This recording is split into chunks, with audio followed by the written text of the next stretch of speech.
حضرت عمر رضی اللہ تعالیٰ عنہ جب ایمان لائے تو آپ نے ایک ایک کافر کے گھر کے دروازے پہ کھڑے ہو کے کہا کہ تم کمزوروں کو مارتے تھے، میں تمہیں بتانے آیا ہوں میں محمد عربی کا نوکر بن گیا۔ بلکہ آپ نے اعلان کیا جس نے اپنی بیوی کو بیوہ اور بچوں کو یتیم کروانا ہو اور اپنے ماں باپ کی کمر کو جھکانا ہو وہ عمر کے مقابلے میں آئے۔ اللہ اکبر۔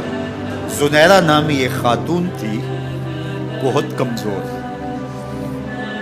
راوی کہتا ہے کہ اس کی ہڈیوں میں گودا نہیں تھا، عشق رسول تھا، اور اس کا ظالم آقا اس کو مارتا ہے، اور جب مار مار کے تھک جاتا ہے ادھر سے عمر آ رہے ہیں، یہ اسلام لانے کے پہلے کی کہانی ہے، ادھر سے عمر آ رہے ہیں تو اس نے کہا عمر تم جوان آدمی ہو تو یہ چھوڑتی نہیں ہے اپنے نبی کا نام، ذرا تم آؤ۔ عمر کوڑا پکڑ لیتے اسے مارتے مارتے تھک جاتے ہیں تو پانی پینے لگتے ہیں، تو کہتے ہیں مجھے تیرے پہ ترس نہیں آیا لیکن میں ذرا پانی پینے لگا ہوں، اور پھر گلے کے اندر ڈال کر کے کوڑا اس کی رسی کو پل دیتے ہیں اور اس کی آنکھیں باہر نکل آتی ہیں اور کہتے ہیں بلا اپنے نبی کو جو تیری آنکھوں کی بینائی واپس کرے۔ اللہ اکبر۔ تو اس نے آسمان کی طرف منہ کر کے کہا مالک میں کبھی بھی آنکھوں کی بینائی نہ مانگتی لیکن اب تیرے نبی کی عزت کا سوال ہے، آنکھوں کی بینائی واپس ہو جاتی ہے۔ زنیرہ کو بڑا مارا، آج عمر گلیوں میں آنکھوں میں آنسو ہیں اور عجیب دلے بے تاب ہے اور کہتے ہیں آؤ بھئی میں حضور کا غلام بن گیا ہوں، تمہیں بتانے آیا ہوں۔ زنیرہ نے موڑ کاٹا تو آگے عمر یہ آواز دے رہے تھے۔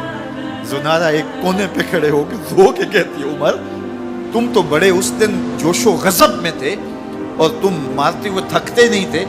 تو عمر نے کہا زنیرہ اس دن میں نے دیکھا نہیں تھا، اب میں محمد عربی کو دیکھ آیا ہوں۔ جنہ ویکھیا نہیں ہو کرن گلاں، جنہ ویکھیا نہیں ہو کرن گلاں، جنہ ویکھیا ہو تے بول دے، جڑے محرم راز حقیقت دے اور راز حقیقت کھول دے۔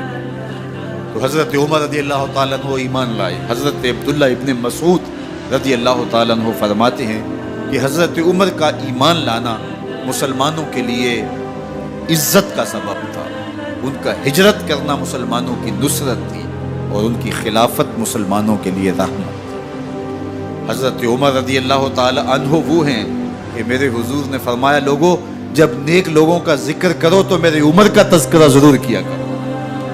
میرا عمر وہ ہے کہ جب وہ ایک سمت سے آ رہا ہو، ایک گلی اور بازار سے آ رہا ہو تو شیطان بھی آ رہا ہو عمر کو دیکھ کے راستہ تبدیل کر لیتا ہے۔ حضرت عمر رضی اللہ تعالی عنہ کی طبیعت کے اندر جو جاہ و جلال تھا، طبیعت کے اندر جو سختی تھی، وہ اسلام کے اندر آ کر بھی قائم ہوئی، اور آپ نے وہی سختی، وہی جاہ و جلال جو پہلے مسلمانوں کے خلاف تھا اب کفار کے خلاف، منافقین کے خلاف حضرت عمر کی طبیعت کے اندر وہ جوش و خروش بدستور موجود ہے۔ لیکن جس دن آپ خلیفہ بنے تو اس دن آپ نے ممبر پہ چڑھ کے جو خطبہ دیا اس میں کہا لوگوں میں سخت اس لیے تھا کہ رسول اللہ نرم تھے، پھر میں سخت اس لیے تھا کہ حضرت ابو بکر صدیق نرم تھے، اب میں تخت خلافت پہ بیٹھا ہوں، اب میری سختی جو ہے وہ نرمی میں تبدیل ہو، صرف فاسقوں، فاجروں اور باغیوں کے لیے میں سخت ہوں، باقی تمہارے لیے نرم ہوں۔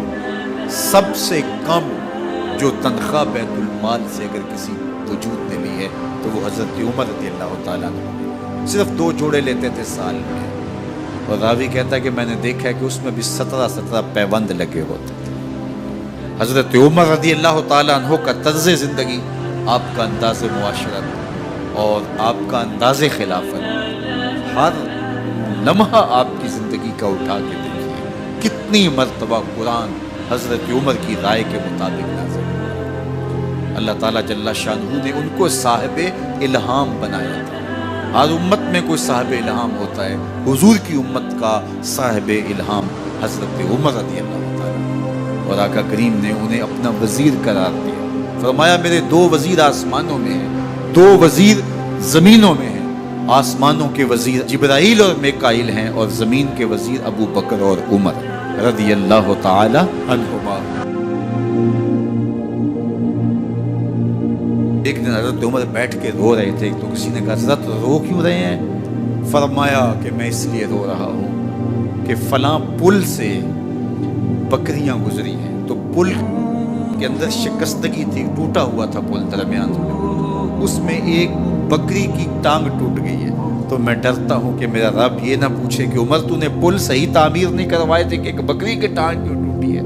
ये है हजरत उमर रज़ी अल्लाह ताला अन्हु। अल्लाह अकबर। तो अल्लाह ताला जल्ला शानहू ने हजरत सैयदना उमर बिन खत्ताब रज़ी अल्लाह ताला अन्हु से जो काम लिया, मुख्तसर दौरे खिलाफत के अंदर 10 साल 6 माह 4 दिन आपने खिलाफत फरमाई है। लेकिन कहाँ से चले और यहाँ मकरान तक, बलोचिस्तान का हिस्सा है, यहाँ तक आपके सल्तनत की हुदूद वसी, उधर आर्मीनिया तक जा पहुँचे, हमस फतह किया, कादसिया, यरमूक। आप जरा देखिए कि कहाँ तक आपकी फौजों के घोड़े दौड़ते रहे। और अल्लाह ताला जल्ला शानहू ने उनको जो तवानाई, अदल व इंसाफ की कुव्वत अता फरमाई। अल्लाह अकबर। जब ज़मीन पे अदल किया हो तो ज़मीन भी हुक्म मानती है। और हज़रत उमर वो थे जिनका हुक्म हवाएं भी मानती थी, ज़मीन भी मानती थी, जिनका हुक्म जो है वो आग भी तस्लीम करती थी और दरिया भी उनका हुक्म माना करते थे। मिस्र के अंदर ये रस्में बद जारी थी कि साल के बाद एक दोशीज़ा को जेवरात पहना के अच्छे लिबास में मलबूस करके दरिया की भीड़ चढ़ाया जाता, उसकी कुर्बानी दी जाती, उसका खून बहता तो दरिया चलता। जब मुसलमानों ने मिस्र फतह किया तो गवर्नर ने लिखा कि इस्लाम तो इस तरह की रसूम की इजाज़त नहीं देता, लेकिन खुश्क साली है, लोगों की फसलें वीरान पड़ी है, तो हजरत क्या किया जाए। तो हजरत उमर रज़ी अल्लाह ताला अन्हु कागज़ के टुकड़े पे लिखते हैं, बिस्मिल्लाहिर्रहमानिर्रहीम। मिस्र के नील की जानब उमर का ख़त लिखते हैं, नील अगर तू अल्लाह के हुक्म से चला करता है तो चल, वरना हमें तेरे चलने की कोई हाजत नहीं। और कासिद को कहा ये ख़त ले जाओ और जाके दरियाए नील में फेंक दो। कासिद जाके ख़त दरियाए नील में फेंक देता है, पानी आता है, ऐसा दरियाए नील चला, 14 सदियां हुई हैं, आज तक कभी बंद ही नहीं हुआ। दरिया हुक्म मानते, आग निकलती है। लोग हजरत उमर रज़ी अल्लाह ताला अन्हु के पास आए, हजरत लावा फूटा है, आग निकलती है और मदीने की तरफ बढ़ रही है, अब क्या किया जाए। फायर ब्रिगेड तो ज़माने में थी नहीं। उमर ने अपनी कमीज़ उतारी, जिस कमीज़ पे 17 पैबंद लगे हुए थे चमड़े के, कहा ये कमीज़ ले जाओ, जिधर आग बढ़ रही है आगे ढालना, आग पीछे भाग जाए। जलजला आता है तो ज़मीन पे दुर्रा मारते हैं, ज़मीन रुक जा, क्या उमर ने तेरी छाती पे अदल नहीं किया। तो ये उमर हैं रज़ी अल्लाह ताला अन्हु कि जिनके इंसाफ की वजह से, जिनके अदल की वजह से अल्लाह ताला की रहमत, उसकी बरक़ात का नज़ूल होता था। और अल्लाह ताला ने मुसलमानों को वो आबरूमंद हुकूमत दी। कायनात की तारीख के अंदर ऐसी हुकूमत आपने नहीं देखी होगी जो हज़रत उमर ने हुकूमत की है। अल्लाह अकबर। फरमाया फुरात के किनारे पे एक कुत्ता भी प्यासा मर गया तो इसका हिसाब भी उमर से होगा। बाहर से सफ़ीर आता है और आके पूछता है कि मैं अमीरुल मोमिनीन के, मुसलमानों के हुक्मरान के महल में जाना है, तो मुस्करा के कहते हैं हमारे अमीर का तो कोई महल नहीं है। कहा कहाँ है तुम्हारा अमीर। कहा मस्जिद नबवी में होगा या बैतुल माल की ऊँटों की देखभाल में लगा होगा। वो जब गए तो मस्जिद में नहीं है, अल्लाह अकबर, वहाँ गए तो वहाँ भी नहीं है। फिर क्या देखते हैं कि उमर रज़ी अल्लाह ताला अन्हु जन्नतुल बकी के पास एक दरख्त के नीचे ईंट का सराना रख के सोए। तो उसने कहा उमर तूने अदल किया है, तुझे कच्ची ईंट पे भी नींद आ गई। हमारे हुक्मरानों ने इंसाफ नहीं किया और वो बंद और महफूज कमरों के अंदर भी सुकून और चैन की नींद नहीं सो सकते। हज़रत सैयदना उमर रज़ी अल्लाह ताला अन्हु ने इस तरह उन उमूर सल्तनत निभाए। आप दिन को लोगों की देखभाली करते, लोगों की ज़रूरियात सुनते समझते, और जब रात पड़ती लोग सो जाते, उमर मदीने की गलियों में पहरा देते। कायनात ने कोई ऐसा भी हुक्मरान देखा होगा। अल्लाह अकबर। वो मुजाहिद जो मुख्तलिफ महाजात पे गए हुए होते, उनके घरों की देखभाली करते, उनकी ज़रूरियात का ख्याल रखते, उनकी आबरू का पहरा देते। रातों की तन्हाइयों के अंदर हज़रत उमर उठते और जाके गश्त करते, चक्कर लगाते, देखते कोई आंख पर नम न हो, मुफलसी का किसी घर में मातम न हो।